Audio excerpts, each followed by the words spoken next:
Ini adalah batu paling mahal dan paling istimewa untuk orang Islam. Kita yakin ini dari surga dan ditempatkan di sudut Ka'bah. Tapi tahu nggak sih, batu ini dulunya hampir aja jadi alasan orang-orang buat baku hantam. Jadi ceritanya gini, jauh sebelum kenabian, Makkah pernah dilanda banjir besar yang dahsyat hingga merusak dinding Ka'bah yang saat itu bangunannya masih sederhana sekali. Para pemimpin suku Quraisy pun sepakat untuk melakukan renovasi besar-besaran. Semuanya berjalan lancar. Mereka gotong royong membangun kembali rumah Allah itu. Sampai akhirnya tiba momen paling krusial. Momen saat akan meletakkan kembali Hajar Aswad ke tempatnya semula. Dan disinilah masalahnya bermula. Setiap pemimpin suku merasa sukunya lah yang paling berhak mendapatkan kehormatan untuk meletakkan batu suci itu. Dan jelas aja nggak ada satu suku pun yang mau mengalah. Selama 4 hari Mekah tegang. Semua orang bahkan sudah siap mengangkat pedang. Perang saudara sudah di depan mata, hanya karena berebut siapa yang paling pantas mengangkat satu batu. Di tengah kebuntuan itu, seorang tetua bijak bernama Abu Umayyah bin Al-Mughirah Al-Makhzumi memberikan usul. Kita serahkan aja pada takdir. Siapapun yang pertama kali masuk lewat pintu yang sebelah sana, dialah yang akan menjadi hakim kita. Dan semua langsung mengangguk setuju. Awalnya semua orang tegang, jantung berdebar, menanti-nanti siapakah yang akan masuk. Dan qadar Allah yang masuk pertama kali adalah seorang pemuda bernama Muhammad. Waktu itu Nabi kita berusia 35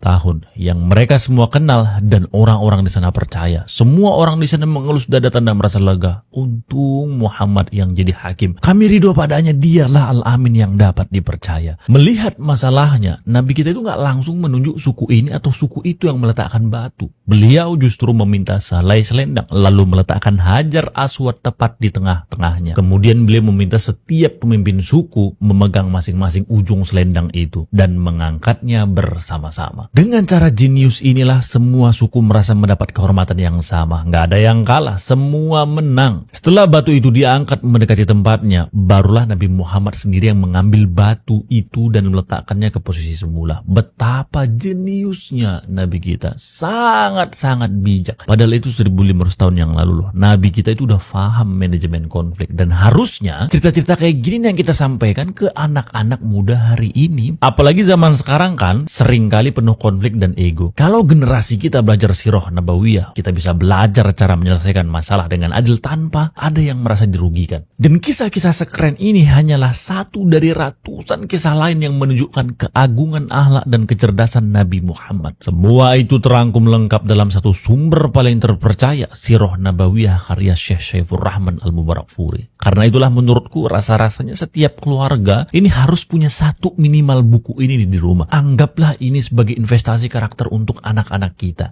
Jadikan kisah-kisah Nabi sebagai cerita pengantar tidur mereka. CO sekarang di video ini kamu bakal dapat free satu buku sirah bergambar khusus untuk anak.